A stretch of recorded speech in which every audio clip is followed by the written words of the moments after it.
I'm going to introduce my fellow author friends here with me at Coppercat Books. So we have Lori Rubenstein. Yes. Hi. Veronique Holloway. Hi. Of course, myself, Shaunda Necole, and my dear friend, Jaleh Zandieh. To see you. And so a little bit about each of them. Let's see, Lori here on the end is the author of a few books. She's a forgiveness teacher, a relationship coach, and a transformational nonfiction author. So happy to have you. Lori's a good friend also. And then Veronica and I just recently met here at Coppercat Books. When I was here a couple of weeks ago, she was here introducing her new series of books. So she'll tell you more about that. But Veronica's a historical and romantic fantasy fiction author. And then, of course, Jaleh here, my dear friend from Portugal. Jaleh is an author and thought leader on the future of leadership, culture, and human potential. And I'm going to let each of the ladies here just introduce their titles so you can know them. And then we're going to dive in and talk about our author journey, our journey to authorship, because it happens so differently for all of us. I mean, some of us write series, some of us write motivational, inspirational books, some of us healing books, and then me travel and cookbooks. So we've got a library here today. So, Lori, why don't you tell us your titles? Okay, so my first book was Freedom from Abuse, Finding Yourself Again. My second book was Transcending Divorce. And my third book was Forgiveness. So you could definitely see how the trajectory went with that. I love it. Yeah. It's just from personal experience and things people really go through. Right. So Right. thank you, Lori. Yeah. And Veronica, how about your book titles? So my first book was Ichabod's Curse Endures, which is sitting here on the table. And my next one was a series that I did. The series is called Time and Other Lives, and it is an 8-book series. Wow. Both stories are historical fiction, romance, and they were a big surprise. So. That's a lot of books. That's incredible. It is. I mean, eager to learn more from my fellow authors here about the idea of writing series. That's pretty incredible. My books, Shaunda Necole here, of course, are 100 Things to Do in Las Vegas Before You Die. And then my forthcoming book is a cookbook coming out early 2027. I'm actually finishing the manuscript this month. But it is the Soul Food Pot Cookbook. So thank you. Thanks for having us all here together. Thank you all. So my name is Jaleh Zandieh. Really happy to be here. I love Vegas. I only came because of Shaunda. It's been now my 4th time. Yeah. And my 4th season. Now I've come in all 4 seasons. You have. So my first book is called Nourished by Diversity. It's a series on the research I've been doing across the world on service-oriented leadership in 65 countries. And then the next book that's coming out, also the manuscript is getting done this month, is called Harmonize and Rise. So it's all about culture building pillars. Like, what do we do when we have a lot of diversity to make everybody the best version of themselves? I love that. Yeah, I love that. All right. Well, I am going to, we've got a lot to chat about amongst 4 dynamic women. So I'm going to I'm going to dive into these questions that I kind of prepared. And we may go off script. There really isn't a script. So we may go off questions and just learn more about everyone's journey, the books they've written, why they wrote them, how they got to write them. So we'll just get into all the good stuff. So I want to ask each of you ladies, and I'll start with Lori and just kind of go down. What first inspired you to write your book? Because Lori, we'll start with you. Your professional work naturally evolved into books that help others heal. You just told us a little bit about that. But even the first one, what was the catalyst, or what gave you the to write that book? I had worked in the domestic violence field for about 35 years. Wow. Like on and off and in different kind of positions. That's heavy. And it is heavy. And so I wanted to write a book about abuse. And this was really amazing. I mean, my first book came out, it was for my clients, but I ended up being with a guy. I went to Costa Rica with him, and he ended up being abusive. Lori. Yeah. Oh my God. I never even heard this story. No. So I had to escape the abusive situation without any money, without I had a credit card, but it only had a little bit on it.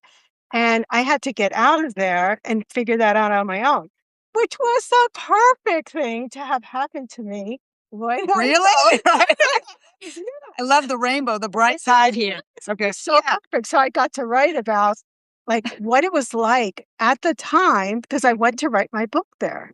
So I got to write about, the secret that I have and how I got out of it and what I was going through. So I got into it, but then I was able to be the coach from the other side and coach myself through it and thereby coaching other people. Whoa. Yeah. Yeah. Lori and I are friends, so I've never heard this story. That is incredible. Yeah. Wow. Yeah. Well, I'm kind of speechless on that. How brave of you to be able to do that. And I'm sorry that you had to go through that, but how brave of you to take that and turn it into something that's been so helpful to so many women. Thank you. You're welcome. And share your story because that's what's so hard. There's so much shame attached to abuse. Yeah. Right. Right. And it wasn't a physical abuse. It was an emotional and economic abuse and emotional abuse. Yeah. And, I just saw myself spiraling downward and I was like, who am I? I don't even know who I am anymore. I lost myself within a few weeks of being abused. Wow. I can't imagine how brave women are who leave after years of abuse. Right. Wow. Yeah. Yeah. That's why we say giving me chills. I know. Yeah. Yeah. It's given the people that you can't see on camera are saying it's giving them chills, which we all feel the same way. Powerful. And thank you, Lori. You're welcome. Yeah. Yeah. So we'll go to a little kind of swift shift gears. So time travel. She time traveled, so we need that. That happy My shift. inspiration wasn't that dark. No, so my first book was Ichabod's Curse, and that one kind of came to me. I was doing a girls' trip with my cousins, and we were going to Salem for Halloween. And right. And so doing our homework for our trip, we all watched Hocus Pocus, and it was right when Hocus Pocus 2 came out, so we all had to watch it. And I was watching it, and I thought about how I love the juxtaposition and the anachronism of having the people out of place in time, and it's kind of a running theme for me. And so I started thinking about other stories that you could do that with, and my whole life, I've always been told that I am descended from Ichabod Crane. A lot of people don't know Ichabod Crane from the Legend of Sleepy Hollow was a real person, and he was actually a soldier during the 1800s.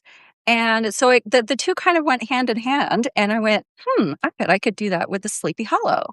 And so at first I gave it to a friend of mine because I'm not a writer. And so I gave it to a friend of mine who writes scripts and told her, you should write this story. You should do this. And she just kind of went, I don't know. It's not really my genre, And it kind of just kept percolating, and it sat in my head, and I tried to dismiss it for probably a good year. Wow. And but it just kept going, and more of the story kept coming to me. And at first I wrote up a little synopsis, just a couple of paragraphs of how I saw the story going. And I did that in order to give it to my friend to kind of help inspire her, because I'm still thinking, it's for her. It's for her.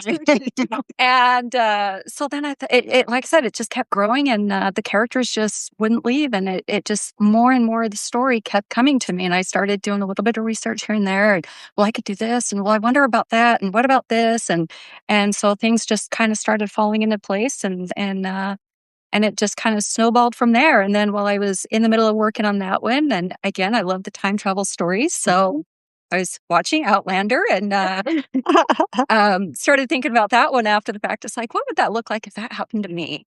And so that's kind of where the inspiration for the second story came. And so the two stories kind of coincided, and they kind of overlapped a lot. And so there was a lot of back and forth between the two stories while I was writing them. Wow. Incredible. Yeah. The imagination. And you mentioned the time travel when you were a kid, or did you ever read A Wrinkle in Time? I didn't. You did? That's actually even better. Right. Yeah. So you just had straight organic influence. Like, yeah. I love that. Yeah. The fun part, going to Salem for Halloween and wow. I love that the woman who said she's not a writer has written. Yes. Thank you. Yeah, let me say that again. So Jen, who's in our on the couch in our audience, said that she loved that the woman who's an author said that she's not a writer, and that is the catalyst of how we are here today. So when we met a couple of weeks ago in the front of the bookstore, that's what Veronica said, and I was like, "Wait a minute, what? Like, did I hear you just say that?" And we got to talking, and that was the idea of let's come together and share our stories about not being writers, I guess. And here we are today. So thank you. I'm so glad she said that again and that you picked that up. Yes. Yeah. Incredible. So Jaleh, I'm going to ask the same thing of you. Your books and teachings grew from your mission to help women live their authentic truth and lead their life and service. So tell us more about how did that first book and how did it come about? Thanks. Well, it's been a long time coming. It took me a while to figure out how to write it in a book. So it started as my master's thesis. So I went to the University of the Sciences in Philadelphia, and I had to write a thesis, and I didn't really like my research class. I just thought research was generally very boring, and I liked being like hands-on with people. And so my research professor was like, "No, I can tell you don't really like the class very much." I was like, "Oh, You're in trouble. Yeah. on a Friday morning, I was like, "Oh, no, I love your class. I love your class." He's like, "I can see you're not like your same like jolly self, but like in my class and like some of the other classes." So he's like, "But you have to choose." He's like, "What you get to do is design it so that you are interested. So what are the qualities of people that would make your heart really, really excited to dive in and spend a lot of time learning and focusing on what are the qualities that you would like?" And I was like, "Oh, I can design it. Like nobody's designing it for me, or I don't have to just follow it." He's like, "Yeah, it's called research methods design. Like you design it," which sounds so obvious now, but it was like a big light bulb moment for me where I could sure. Yeah. like we could choose what we're interested in learning about. And as a college student, you go to class and there's a whole syllabus and you follow along and you learn. And this was the first time where I got to design every single part of it. And so he really helped me rethink the way learning happens. And so it was with service-oriented leaders, like people who lead their life from a principle of making the world better for other people as well as ourselves. And I really like being in the presence of people who are thoughtful and intelligent and highly resourceful and creative and incredibly generous with their time and energy. So, and then after my graduation and everything, he's like, "I think you're going to keep doing this research. Keep doing it. One day it's going to be a book." I was like, "A book?" I was like, "Research after graduation? Who wants to keep doing it?" I'm going, and my postdoc was in China, and I was and I was like, "Well, I don't have to do research anymore. I'm going to China." My first job was for a cultural ambassador working for the Foreign Affairs Office in China. So I was like, I have to learn Chinese. Like I'm gonna have to learn so many things. Like I'm gonna be in a new place, and I don't have time to keep doing work. Like I have a whole nother thing to do. So, but I kept hearing his voice like throughout the years. So he said, "One day it's going to be a book." And so I just kept meeting people that were like, "You should write this down." Because the more I got to know other service-oriented leaders, it became a full framework. Right. And then I had clients who finally like really kicked my butt and they were like, "If you don't write a book in the next year, we are going to be really, really upset with you." So sometimes we need a little bit of encouragement with love, and sometimes we need a little encouragement with a little fire. Right. Also with love, but a little like extra oomph. So they were the reason that it became a lot of stories, and I got to talk about the framework and the research with 65 different countries of leadership. So that's why it's called Nourished by Diversity. Like I was nourished by the diversity of all of their incredible, like just genius. Like I got to spend time with people who were so thoughtful and so disciplined and so generous, and I was like, who am I to not write their stories down? Like it's a way to honor them. So hopefully I did them a little bit of proud. Yeah. You made them proud. Yeah. Yes. I think so. And your work does it. Your work makes me proud. So yes. But so many people, incredible. I don't know how I follow all of that. Yeah, but I'm loving the diversity in all of our stories here. So I'll share mine. I'm just and some of my work, I'll even read the question I had for myself, which was my books were born from desire to preserve culture and share stories through food and travel. So I am a writer and a blogger. So I think I always had an idea that I would write a book, but I have so many interests and passions. And so my kind of mission in life is to monetize the things that I love to do so that it's not work. It's just like me having a good time. So I've traveled. My first book, which I thought would be a cookbook, but that would be my second book. My first book is 100 Things to Do in Las Vegas Before You Die. And that came on a whim. I was at a conference with some fellow bloggers, and one of them was on the cusp of writing a book and had a publisher. And she said, Shaunda, you should write a book. And I'll even go a step further. Part of our trip to come together for the conference was to support a couple of girls that we have the same agent, and we were supporting them at their book writing or their book signing. And they said teasingly, like, Shaunda, you should write a book so like you can be in too. And I was like, nah, I'm good. And so- totally. I just had intentions of being a cheerleader and coming to support them. So we go on through the whole conference. It was a few days. And at the end, the morning we were about to leave, one of them said, like, I'm thinking of writing another book. And here's this publisher I'm working with. And they specialize in travel books. And I already had my blog for Las Vegas. And so she was like, Shaunda, you should get in touch with them. And so I was like, that does seem interesting. So when I went home, I looked up the publisher and I got in touch with them, and I did not expect them to really reply anytime soon. And they replied right away. And so we set up a meeting, and it just kind of went from there. And so it was actually easy route just because I had been writing. So I already had a blog about Las Vegas. And so it was like, okay, show us samples of your work. Well, there's a bunch of them right here. So it was just easy to show that I had the capability and the knowledge, the skill to write about Las Vegas. And I had the audience that would potentially buy the book about Las Vegas. And so from there we went on. So that's how my first book came about. And just the behind the scenes stories. I live in Las Vegas now, and I live here on purpose. I love Las Vegas. So I love bringing friends here. I've met new friends here, and I just love this city. I posted something this morning about the African American contribution in building the city. So there are just so many. I'm a member of the Nevada Preservation Foundation here. So I don't know if I'm just a history buff, but I'm a history buff about Las Vegas. I love our city. I love its rich history, even though it's newer history, but it's history. So it was just my honor to write about the city. It was kind of like my love letter to the city and share with so many people the wondrous place that we have here from culture, history.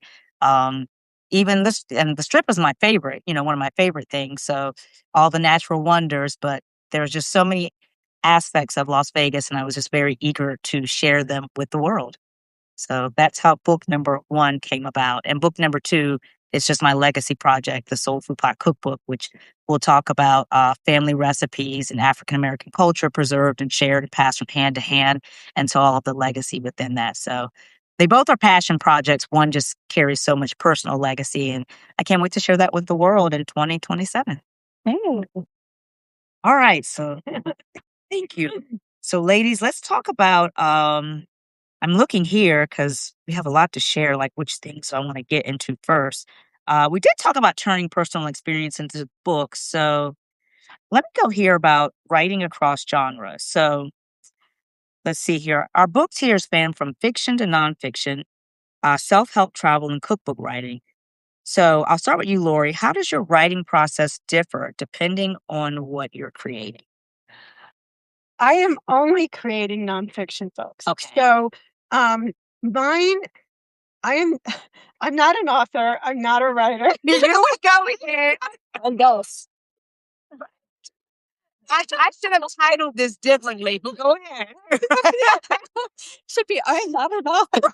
I think what I am is a teacher, different, in different ways. And I really want to work with people to heal and to be like the best that they can be. Love that. And you have to get through a lot of stuff in life sometimes to, unveil that person that's underneath, like who are you? And that's one of the things about like the Freedom from Abuse book. It's finding yourself again because you're lost. You have no idea who you are. Going through a divorce. I mean, I remember going through my divorce and standing in the grocery store line and, well, first standing at the vegetable aisle and going, I don't know what to buy because I don't know what I like. I didn't know what I like because I would get food for everyone else in my family. And So true. I didn't even know, like, what in the world do I like? So my books are all workbooks. Like, all of them are workbooks in some way. And I'm always like, write in the book, like I leave lines for people to answer. Like, if you're not going to really do the work if you're just thinking about it and you're in your head, but you really have to get down on paper and answer the questions so that you can process through it. And it's a little bit different with the forgiveness book because I think people are already in a really good place when they're ready to forgive. Gotcha. Like they're in a little bit of a better place, so they don't maybe need to write down everything, although there's lots of things that they can write down. But they've had enough to pick up the book. Yeah. Ready to kind of maybe take that first step. Right. And so it's just sort of like, these are thoughts. These are things to think about, things to feel into, things to try out, and then see if it works for you. I love it. Yeah. So intentional. Thank you, not an author. I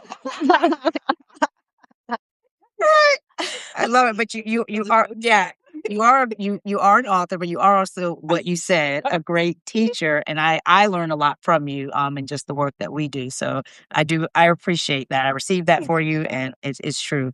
So Veronica, I'm gonna ask you, yours a little bit different. So what unique challenges come from writing in your particular genre, in the fiction genre? So mine is, so there are a lot of challenges. Oh, sounds graceful. Yeah. There are a lot of challenges with mine. So to be fair, when I say I'm not a writer, I'm not a creative writer. So I do a lot of technical writing. So I actually love the research. I'm very much a nerd. I'm very much in academia. I've done several degrees and I love the research. I do a lot of technical writing at work. I really enjoy that. So doing the fiction is completely different. And I never in my wildest nightmares thought I would be a creative writer. Like I avoided that like the plague. And so it was very much a surprise when it all came to me. And so one of the challenges, there were a lot of challenges. Finding the research was huge. In the series, the time travel series, one of the books is primarily set in a Native American village in the 1700s.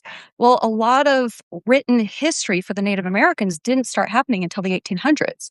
So finding research on a lot of things, and I used a lot of firsthand accounts, which, again, if we think about COVID and think about your own personal experience with it, it doesn't necessarily match what other people's experiences are. Right. So there's a lot of conflicting information. So Good way to say that. yeah. And sometimes even dates don't line up. It's like, oh, well, here's this major event in history. What day did it actually happen? Right. So a lot of that became a challenge. And then the challenge of transferring from technical into creative writing was an additional challenge because now I have to add things like emotions. And I'm like, oh, what is that? I don't know. I don't have emotions. Jaleh said those silly little things. So that was a huge challenge was trying to incorporate that into, being more descriptive in my writing and coming from that technical aspect and just like, I can't just regurgitate the facts and I want to be true to the history, but how much do I balance that with the fictional side of it and incorporating it into my story, so there's a lot of challenge in balancing fact with the fiction. Right.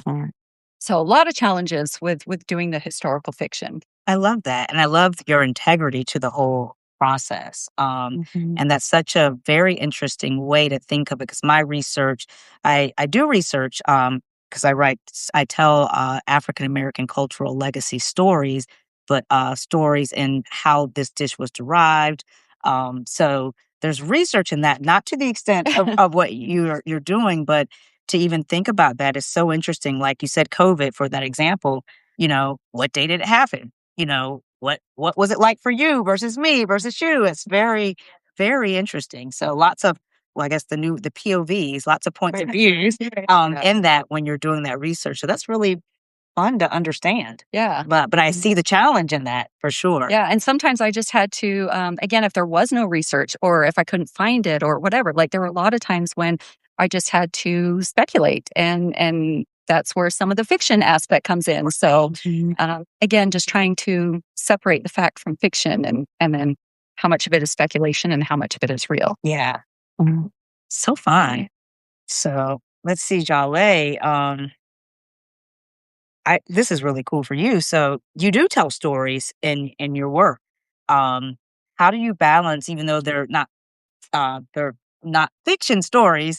So how do you balance the storytelling with the practical value? Yes. Yeah, because I grew up not being a big talker. I was writing. My mom always would give me journals every year for my birthday. Mm-hmm. So she got me in the habit of processing emotions with pen to paper.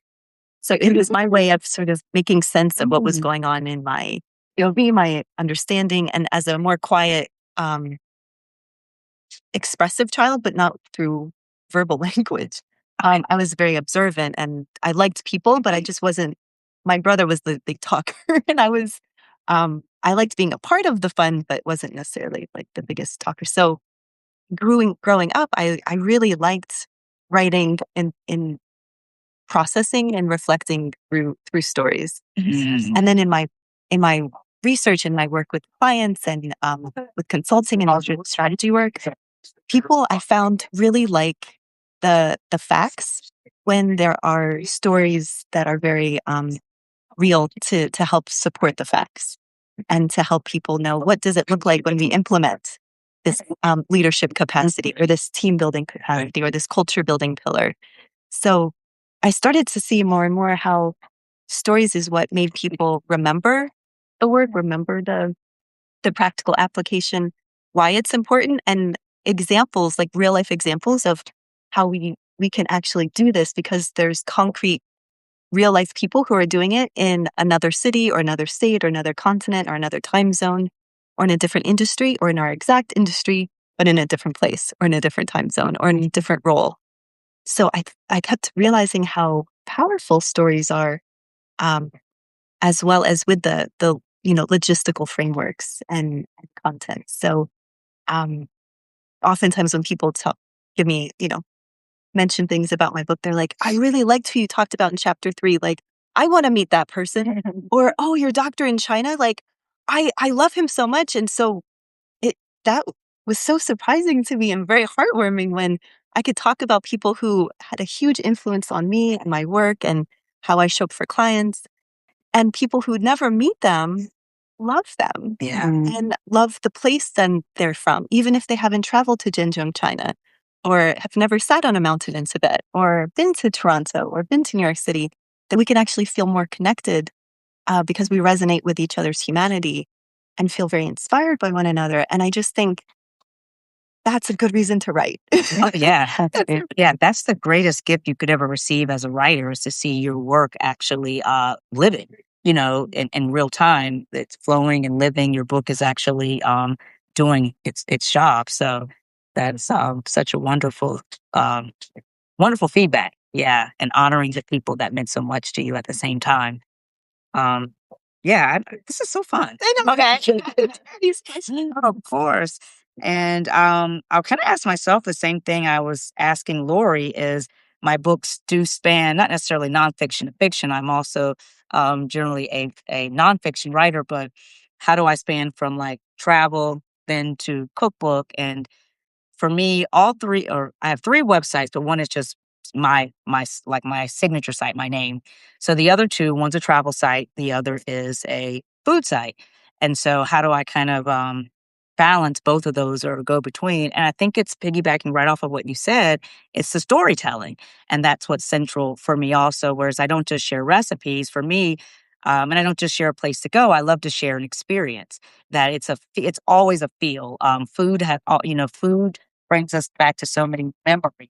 There's nostalgia in the food. There's the smell tells a story in itself. What we were doing when we first smelled or when we tasted, what memory do we have when we tasted that? So I'm always trying to share an experiential journey with people, whether that takes you back, time travel, takes you back to a time where, you were in your favorite aunt's kitchen and you saw her making this and she let you taste it. So, or the dumplings were just right. That was your favorite part. They were, so that's the one part of it. And then telling our African-American cultural stories that align with why do we cook it this way? Why did we start to make this dish? What did it derive from? So that type of experience. And then at the same time, with Las Vegas specific travel, not just go here, but like what it's like, what it feels like, what it smells like, tips that you need when you get there, the pro tips of, look for this, so that you don't miss it when you get there because it's going to be so overwhelming.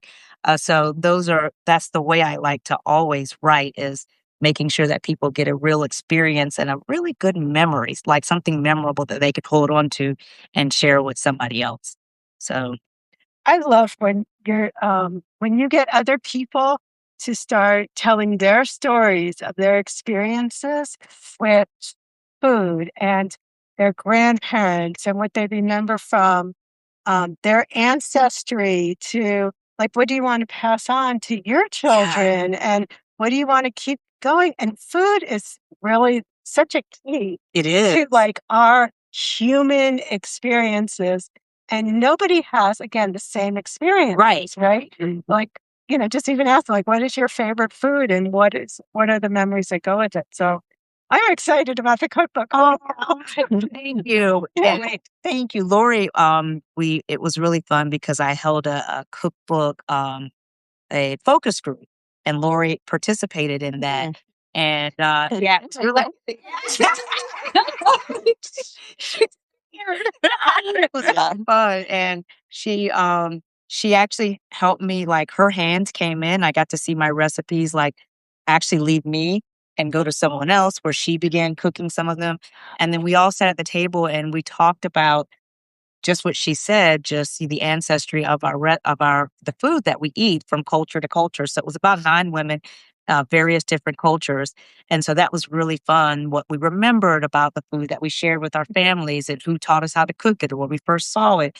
And then the really neat thing, the same thing that I got to see this come to life, is we then said we should do this more, And Lori said, "Then let's come over to my house for Passover." And so I went to my first Passover dinner at Lori's house.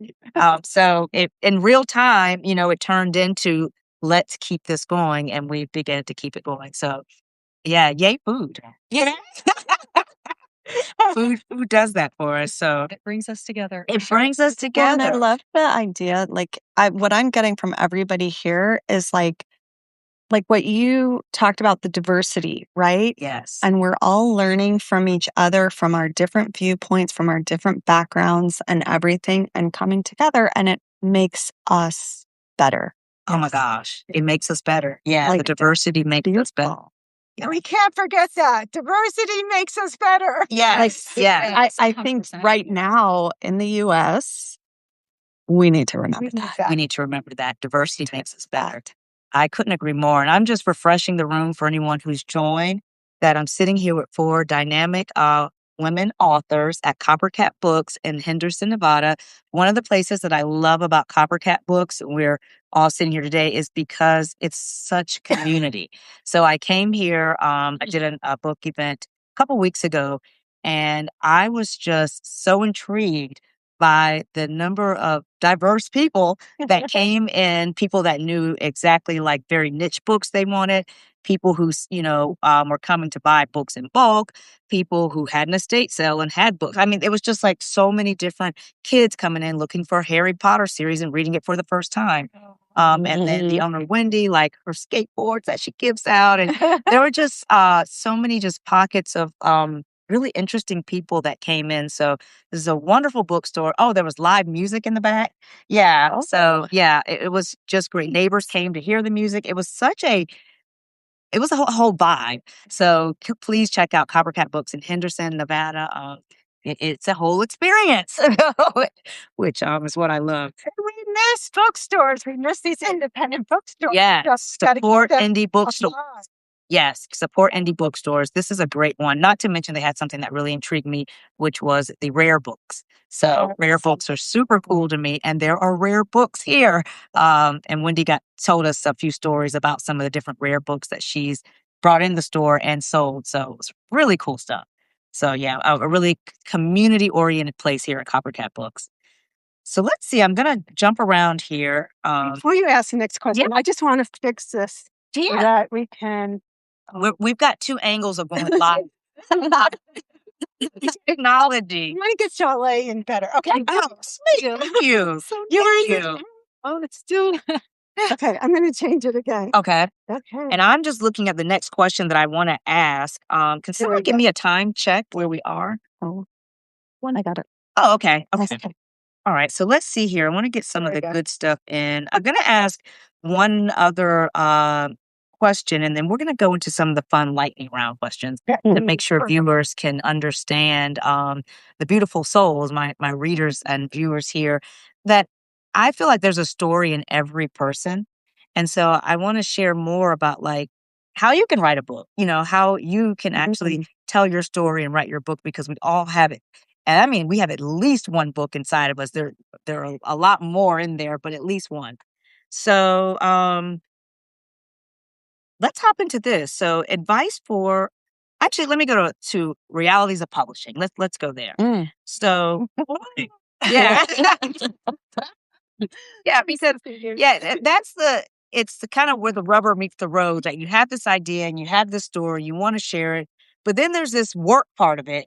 Something I'm doing right now, literally, is writing the book, and there's a deadline to turn it in. And so let's talk a little bit about that, the work component of it. So what was the biggest challenge you faced, Lori, in getting your book published? So I didn't have a publisher. So I wrote to a number of publishers and they didn't pick it up. So I decided to self-publish on something And can I called. get you to hold that thought just for 1 second? Because I don't know that everyone knows that most people pitch their book to publishers. That's a whole nother part of the process that is very daunting. That's like a lot of work. Yeah, and then there's this idea of, well, get an agent. Yes. If you can't get it directly to the publisher, then you get an agent. Right. And then you have to pitch it to an agent. Right. And I did that, but I wasn't an author. I wasn't. Because she wasn't an author. And my books, the divorce and the freedom from abuse book, came out of classes that I taught through the local community college. And I taught them basically for my clients. So I was a divorce attorney, and the clients came through. They had all these issues. That is so cool. So I am like coaching them. Right. As a divorce attorney, but I don't have time for that, right? I have to get back to my regular clients. So then I created a class. And so I created like worksheets and just information, and I would collect things from other books sometimes, and then I would make it my own. And I would put them together in like a spiral notebook, and every single semester I would change them around and they would grow. And as I saw how things worked, so that's why there's workbooks, because I could see how they worked with my clients, and then they would grow and grow and grow. So out of that, I really ended up like year after year creating a book. Right. And so I had an abuse class that maybe lasted 8 weeks or 10 weeks for the semester. And then I had a divorce class. And So I ended up just making my own books. So I hired people, like they're really pretty, like They're gorgeous. Yeah. Yeah. Um, Yeah. so I don't know if you could one. Let's see. the So this one, the Transcending Divorce. Yeah. one. Yeah, so they're pretty. Oh, there we go. And where I spent my money was hiring graphic artists who would design the book covers, because I really believe that book covers do matter. They sell. Yeah. Covers sell books. For sure. Yeah. So then eventually I did meet somebody who published my forgiveness book, but she wasn't like a publishing company. It was just sort of a self-help publishing company. Well, she was maybe just not what you think of as a traditional publisher, but Right. she was a publisher. Right. Yeah. It wasn't Hay House. Right. And then, I really learned, there's so much about that, but when you go with a regular publisher, you really don't earn very much money from your own books. Mm-hmm. And that's like a whole nother level of, they tell you what you're going to get basically. And until you become a real, like a famous Stephen King. Yeah. Yeah. you're getting your $1 to $2 per book. Mm-hmm. And you're working really hard. And no longer do they work as hard as you do to sell your book. Right. That we still have to do all the work. So I might as well self-publish and get half of the price of the book. Yeah. Mhm. And that's just, thank you, Lori, for that story. And that's just, like 1/8 of a story about publishing a book, and also the break off between self-publishing and having a traditional publisher. I love in this day and age that both options are available to people. Yeah. Mm-hmm. And it is so true that you definitely earn more in the self-publishing section, or I guess category there. And hats off to anyone who is self-publishing, because it is a lot of work. And so conversation for another time, but I just want to make note of those things, bookmark those, beautiful souls, bookmark those, because those are definitely conversations for another time. And I think are worthy of talking about for anyone who's interested in ever writing a book. Mm-hmm. So thank you for that. Yeah, thank you. And Veronica, I guess the same question. When I was at biggest challenge and getting your book published. So I'd say my journey was a little bit different from most.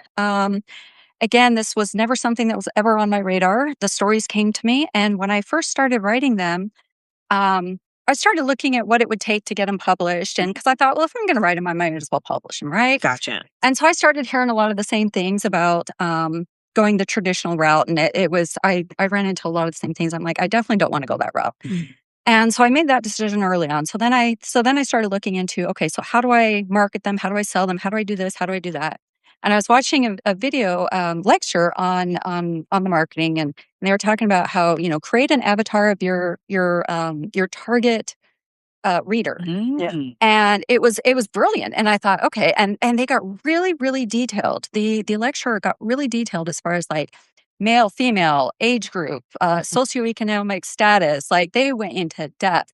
And I ended up only watching half the video because at that point I started thinking about it and I went, I am my target audience. Like I literally don't care if anybody else ever reads these.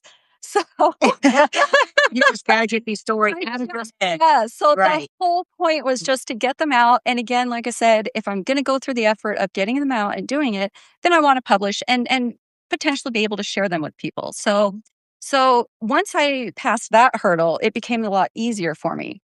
And so some of the other challenges I faced were, again, editing, proofreading, the cover art, that kind of thing. So I ended up doing mine almost 100% exclusively. Wow. My husband is a graphic artist and a photographer. So that's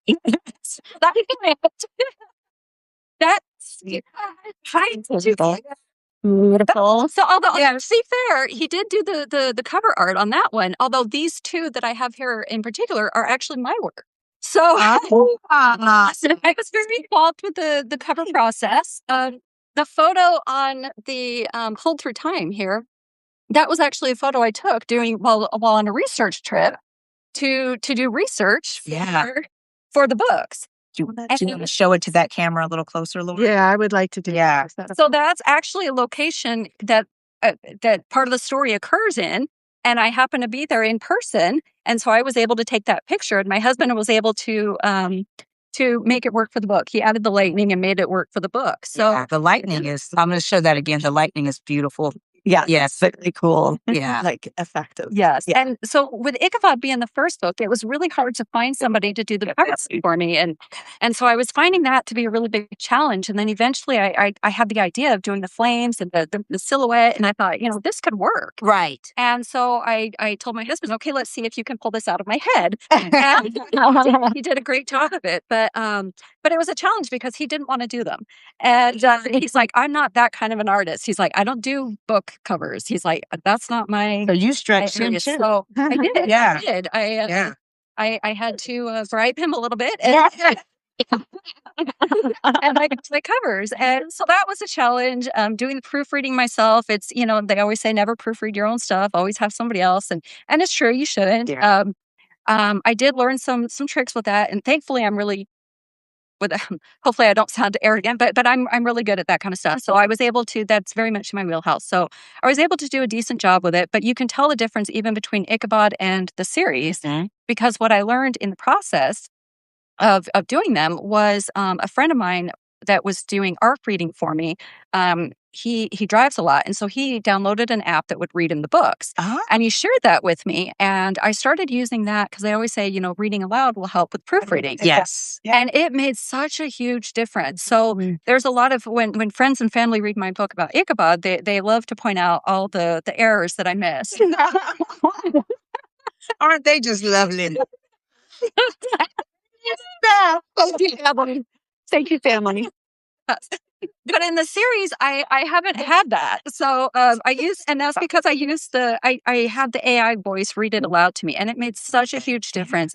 And I ended up doing it twice, and I read through all of them multiple times, just doing the proofreading on all of them. And so when I got to the series, I started using the AI to read it to me, and it surprised me how much it caught, how much I was able to catch just by hearing it being read aloud to me. It was, and I did it. I ended up having it read through a second time, and I was surprised. I was still finding stuff. It was very minimal at that point, but I still found a couple of things here and there. So, yeah, that was again a huge challenge because I didn't have the money to do. Again, I'm like, I don't care. Like these are probably never going to be bestsellers, and who knows? They could be, but I'm like, who knows? I may not ever recoup my costs. But I'm like, I may not ever recoup my costs from these. So I didn't want it to be like, I didn't want to put the money into paying for a publisher, paying for graphic artists, the cover art. Like that was very prohibitive to me.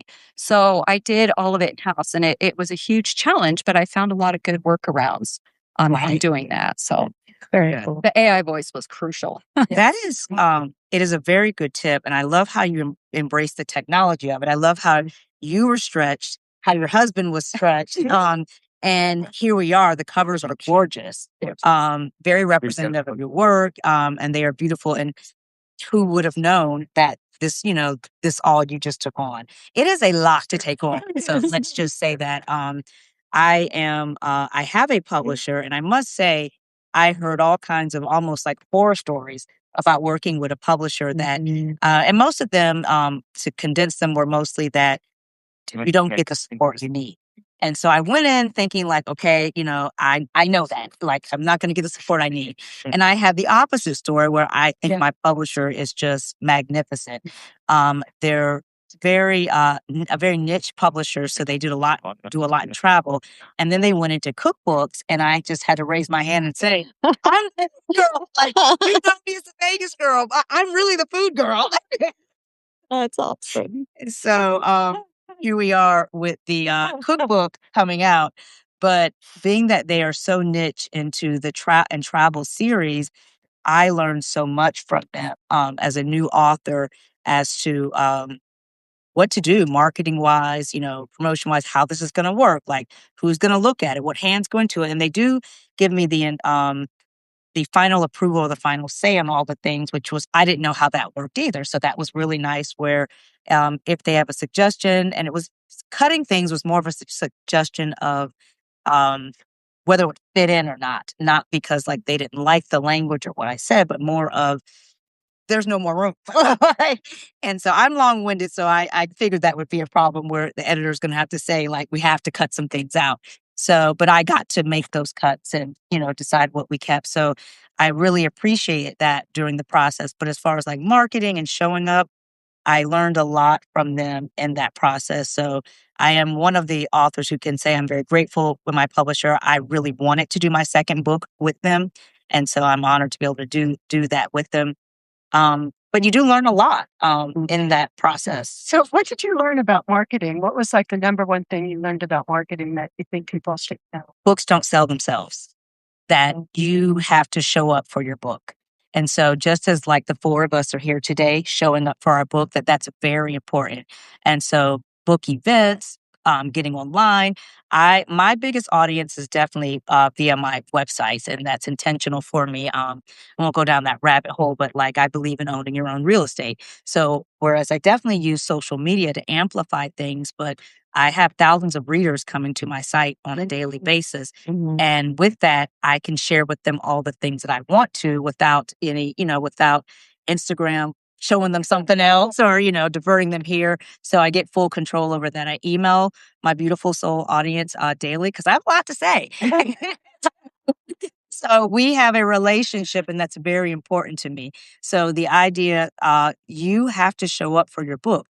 You have to talk about your book. You have to, that means tell every cousin, you think like, oh, I wrote it and I put it on social and they know. They don't. That means, showing up, saying it multiple times, calling the aunt you haven't talked to and, all these different people who actually want to support your work, but we can't assume that they know that we did this thing. So there are just lots of ways, any way that you can show up for your book, but that's one of the biggest ways that books sell is by making it present to anybody that you can. Yeah. So, Jaleh, same question. So, what advice would you give some? Oh, no. I've gotten off. Thank you. What's the biggest challenge that you found in writing your book? I think when I was writing my first book, the biggest challenge was me. I had a lot to say. Mm-hmm. I had a lot of reasons why I wanted to say it. I had a lot of love for the people and the frameworks and the experience to put into the book. I had so many layers of fear and doubt about my own capacity to do right by them or to do it well enough or that people would like it. And so I had to actually go through like very systematically, because I'm a science geek. Like what is this like resistance? Because I had clarity of the vision, I had it mapped out, I had all the logistics. I had people actually offering to do a book cover, Erna Blooms, actually, or a good friend of ours. Outside of Los Angeles, she did the cover art. She offered to do it, and she's a wonderful artist. She is. Just love her to pieces. Wonderful person, but yes, and a great artist. And so I realized there would be all this momentum. When I was talking to Shaunda about it, when I was talking to other friends about it, I'd be so excited and clear. And then when it was just me and it was time to like sit at the laptop and go, it's like, ooh, that's when all the little gremlin voices are like, I've never done this before. You don't have a degree in literature, like all the reasons, all these like little bully voices that I would never say to anyone else. Right. Ever. I'm usually a pretty kind person. You always are a kind person. To clarify. Go ahead.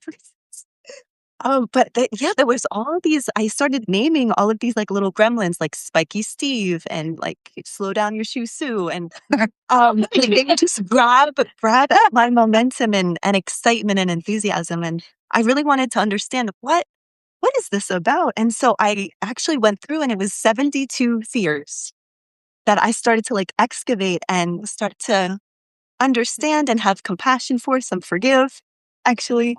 But also just put in their rightful place to not be in my writing author throne. Like I actually had a little stool and I put a little box and I said, these are for the gremlins. You can sit here. Yeah. You're in timeout. You can look at the sunset. Yeah. And I was like, you don't get to sit in my author chair. Wow. So I love that. Yeah. So, Yeah. We've got snaps in the audience. Right?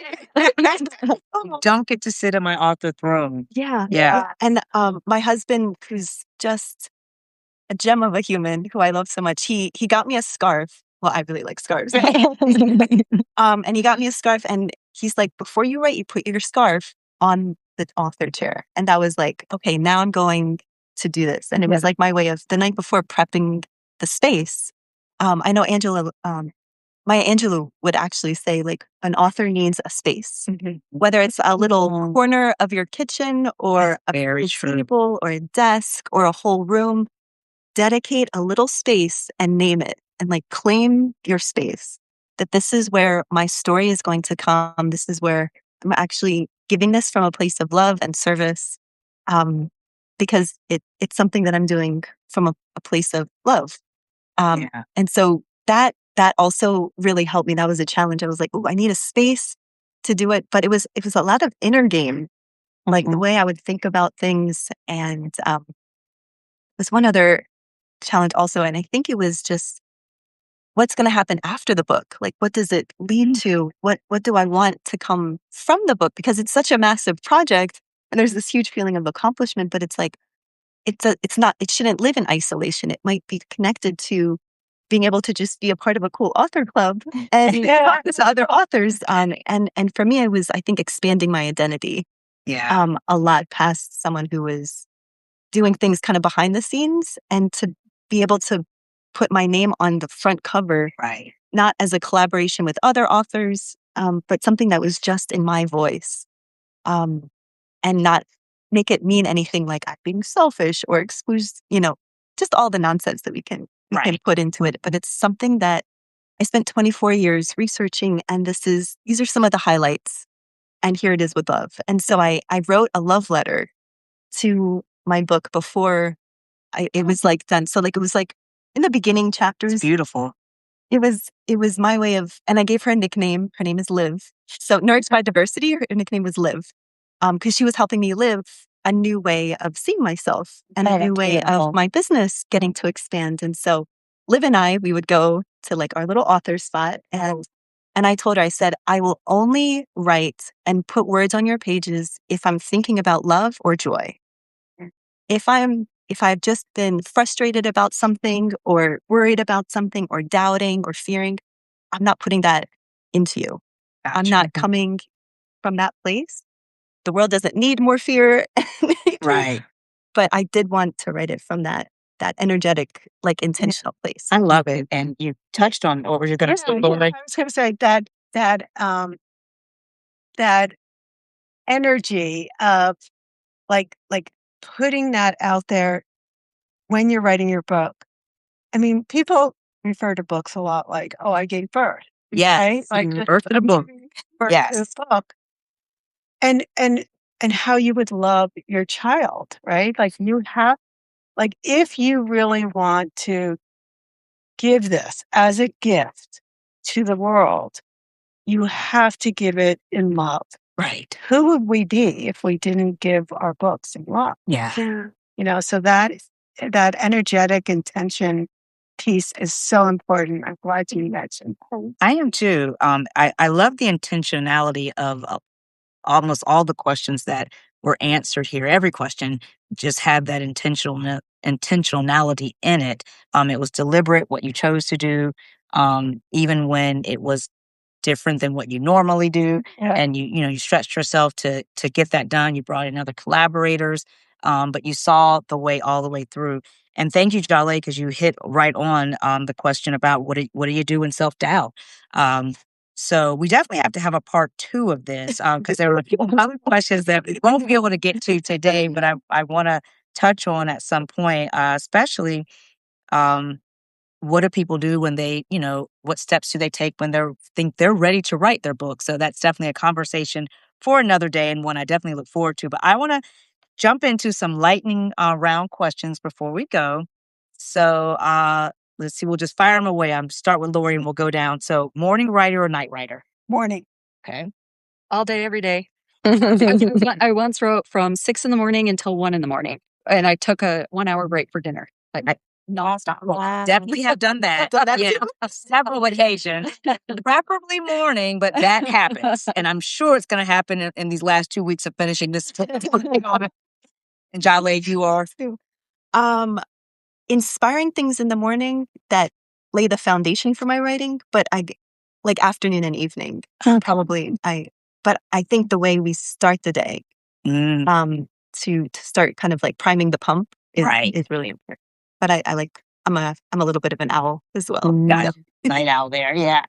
And Lori, starting with you, paperback, hardcover, ebook, or audiobook preference? For myself to listen to? To read? To read. Let's go read. Yeah, let's go. Let's do it the reverse way. Yeah. I have always been a paperback person Okay. until, I'm going to say, like the last 5 years. And I am crazy Audible. Yeah. Like, I have that Libby app all the time. Got snaps in the audience again. Olivia. How about you, Veronica? Depends on what it is. Okay. For fiction, I'm 100% ebook. There's time, money, and space. Like I don't have, I have over 800 books in my Kindle, so space. But if it's research or reference material, I'm all about having a physical book. Right. No preference if it's hardback or paperback, but as long as it's a physical book for reference book. Okay. And yeah, for me it would be I love an audiobook. I found the same thing. They're great. I walk my dog and listen to them. Sometimes I have to put sunglasses on because I'm crying. Don't let people think I'm crazy outside. I love an audiobook, but actually, I live my life by both. It's really both because I also like to have the book in hand, physical and same, doesn't matter, paperback, hardback, but I love to mark it up. I want to like highlight all the things, make my notes on it. And I like, even if I have the audiobook, I want the book. They're just like treasures. I just want the book in my house. Yes. How about you, Jaleh? So I like audiobooks particularly so I can have my hands free. Like I love to walk in the park in the afternoon and evening near our home. So I love the spaciousness and the levity that an audiobook gives. Right. But also I remember things when I take notes. Yeah. So if it's more story, audiobook, but if it's things that like concepts and frameworks and research, then definitely paperback. Or pen to paper helps me a lot. Oh yeah, it does stick in your brain there, pen to paper. All right, let's say, where do you write, Lori? Where's your if you're writing a book, where can we find you? It's really at my desk. Okay. It's at my desk, and I'm not handwriting it anymore. I am typing. Yeah. I mean, which is, people have different ways of doing that too. Yeah, very true. Veronica, where will we find you writing the next book in the series? Anywhere and everywhere. I wrote half of them on my phone. Scenes would just play in my head. Yeah, you should see the look of the audience, like mouths drop to the floor. Yeah.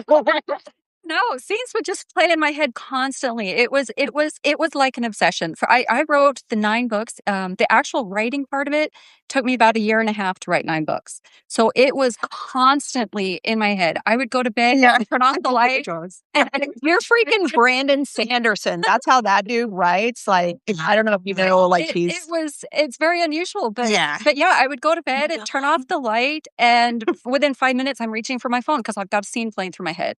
I would be driving on a road trip and I would literally pull over on the side of the road to write down notes or to type up a scene that I had playing in my head while I'm driving. So it was just like literally anywhere and everywhere. I did most of them on my phone. So. And that part, doing them, yeah. It just wanted to come out. Just wanted and I appreciate the respect you had to stop and get it out. Yeah, I love that. Yeah, even if it was just notes that I would remind myself later that I could come back to. And if I'm at work, I'm just, jot down a couple of notes that, I can come back to that later. Right. But otherwise, if I had the time, I would just pull over on the side of the road or lie in bed and A great conversation for our next round is just the respect of the writing process. To stop and pause and hold on to that thought because they are so valuable. And they disappear. They disappear. Yes, they do. You've got so many stories playing through that they can disappear. So I love that, the respect of the writing process and knowing when to halt everything and get it, and capture that thought. For me, it's definitely at my desk, with cat and dog in tow around, but yeah, at my desk. And I cannot write anywhere. I have to have quiet. I'm a talker. So when I've been at retreats where I wait for everyone else to go to bed and then I get up and do the work I had for the day because I am very distracted. Like I just want to talk. So if we were sitting here together, I could not write because I'll feel compelled to host you. I'll feel compelled to talk to you. So I have to be in absolute quiet. There's some things I can have on the TV, but usually it's just silence and writing. Music works for me, but yeah, mostly quiet. Yeah, I would say I love just doing voice notes. So once I have sort of clarified what I'm going to work on that chapter for the day, I go to the local park in Penfield and I just walk. There's willow trees and a creek and it's very peaceful and you're just surrounded by green. And that's when the language for the stories kind of come through. So I set it up in an organized way at my desk with my computer and map it all out. And then in nature is where then the words just kind of flow and something about the fresh air. Right. You're literally an environmental learner and writer. Yeah, the space matters. Learning so much here. Yeah. It's so interesting. Very. Neither of us do any of this. Lori says none of us do, all four of us as authors, none of us do any of the same things. It is very interesting. And then my final two for you guys, one at a time, but is what's your favorite writing snack? Do you have a snack that you like to have? No, actually, I don't eat when I'm writing. Ah. No, I don't think I've ever eaten when I'm writing. I'm just Focused. I'm focused. My writing was 7 to 11 a.m. or maybe 8 to 12, and then I'm done. Okay. I just get focused. I feel like I sit down, I set the intention, and it just sort of channels out of me. Okay. And then it's it's done, and I'm on. With the day. I'm on with the day. I don't sit with it. I just ready myself so that it can come through me. Wow. Yeah, I don't eat when I write. Very I'm the same. Yeah. Don't eat it. No, I forget to eat. I have to. My husband was constantly like, "Are you getting hungry?" And I'm like, "What? Food? What?" I would, I just get in the zone, and I would forget to eat. Interesting. Maybe I'm meant to be honest. Right. What? Yeah. People can do that, right? I've had an oxtail. I've been eating mac and cheese. So I must be destined to be a cookbook author. Collard greens, candy yams, Thanksgiving leftovers. So I do eat.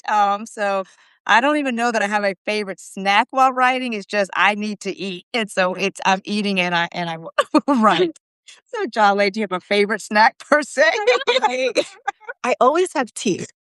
I'm a tea girl. I love cold tea, hot tea, but fresh brewed, really nice tea. And it kind of depends. Sometimes I'm sometimes a salty snack girl, with cheese and crackers and pretzels, and sometimes hummus and carrots and stuff. So usually something that's crunchy and nothing too heavy. But yeah, I do like food. So my husband sometimes will just bring me some He does do that. Something just to make sure I don't. Yeah, because I can sometimes lose track of time. I have seen him do that. It's very kind. Yeah, it's very kind. I'll keep him. Yeah, he's a keeper. He's a keeper, no question. All right. Well, I hate to even end this wonderful conversation because there's so much more I still want to know. And I'm sure our viewers want to know. So we will have to do this again. But in closing, starting back with you, Lori, looking back at the woman who first began writing, what would you tell her now? Oh, Now you have to know, I mean, for me, this is back to like 2008. Mhm. So this was, Yeah. yeah, Whole different country, a economy. different Yeah. country. My kids just left home. Women's rights have changed and then changed again Have changed. since then. So yeah, what would you say? It's a lot to unpack there. If you had to just concise it, what would you say? Pull one thing out of the suitcase. I don't think I knew that I could do this. I mean, there is no way that that person who was in Costa Rica, like a lot was going on. Right.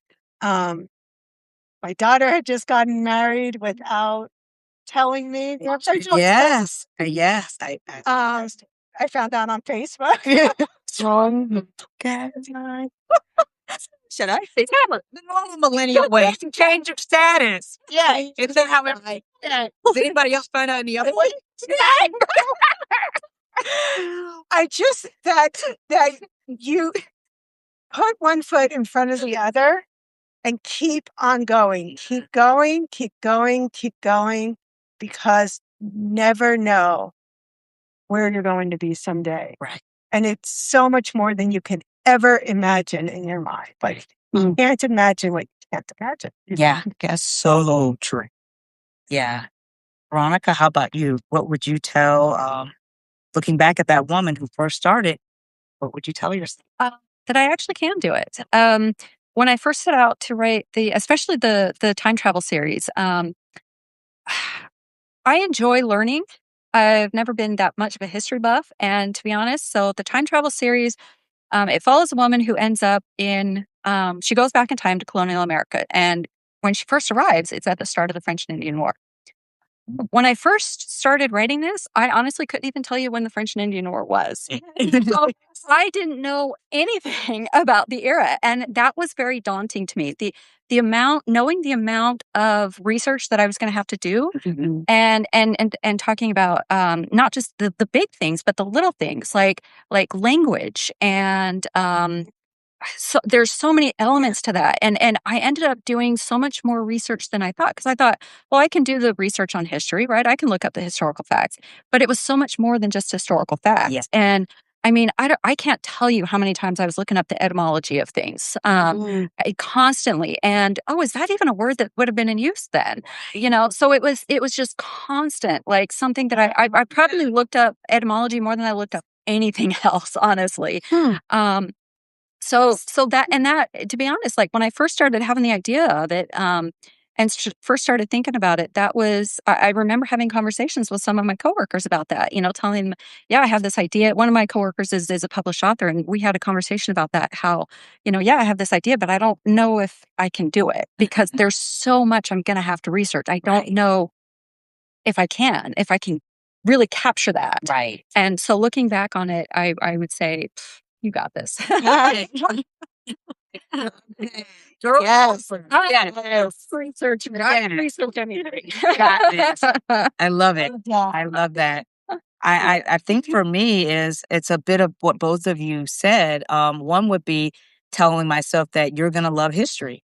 Because I often even think back, I wish I paid more attention in school with history because it matters so much as to what's going on in the world. And for me, not as in depth as where you have to go, Veronica, but it matters in just legacy. Like, why did we start to do this and carry forward? Why is it carried forward this way? So there's definitely a lot of history and storytelling in that. And then the other is my favorite, and you touched on it, Lori, which is inch by inch is a cinch. It's how I tackle anything, how I have 3 websites, how I can do a podcast in between or show up today. But it's inch by inch. And so if you're putting something forward every day, you look back and it has added up. So just every day, push something forward, and you got this. Yeah, you got this, girl. Yeah. Oh, absolutely. You're so inspired. She's had some I always use all 3 languages. I love the phrase, an inch by inch is a cinch. Yeah. I love that. That's awesome. Yeah. Wow. So I would tell younger Jaleh, writing was often told to me, like, I think told to most people, like, it's a very lonely experience. It's very isolating. You have to kind of withdraw. It's lonely. There's books like Art is War, and it's just this like fight, and you have to fight through it and get there. And I would tell myself, my younger self, you have so many people rooting for you. It is not lonely at all. It takes focus. It takes dedication. It takes clarity and discipline. We're devoted to the process, so that anything that's valuable is worth respect and devotion to it. But I never felt so held. With my publisher that showed up, Denise Kumela, she's in Milan. She started Boss Books to help mostly like entrepreneurs write their business books. So it's very focused. She showed up, and the editors that she set me up with were amazing. And then Erna Bloom's like helped with cover design, and getting to do work with Shaunda, and like just talking about the process, and other really good friends, Caroline and Sherry, like people that I met who we all live in different parts of the world, but we would read together and encourage one another. We talk about our ideas. So I would tell her, it is not lonely. You are so held. Everybody wants you to win. Do it. Go do it. Do it. Like do it each day. And you will not fathom what invitations will come because you are devoted to the process. I see it through. And here we are today, invitational here at Coppercat Books in Henderson, Nevada. I want to thank Coppercat Books, and I don't think you've ended it on the perfect note. Everything that I do is rooted in community, thus the conversation that we're having here today on the Soul Food Stack. So I want to thank all the beautiful souls who tuned in or joined and who will watch this replay later. Thank you for watching and joining us. And I hope that we've inspired you, because again, everyone has a book inside of them. But most importantly, if we could come and say goodbye to you all. But writing a book about Las Vegas, I've never felt more community, with about close to 3 million people in the whole Las Vegas Valley. I've never felt more community than I do living here. And so I like to just take that whenever I can and share it with the world about this amazing city. But I just want to thank the community of women authors that we have here today, and snaps for us. And you got this, girl. Yeah. You got this, girl. So till next time. Bye, everybody. All right. Thank you. Okay. How do I turn? That was awesome. That was fun. It's great.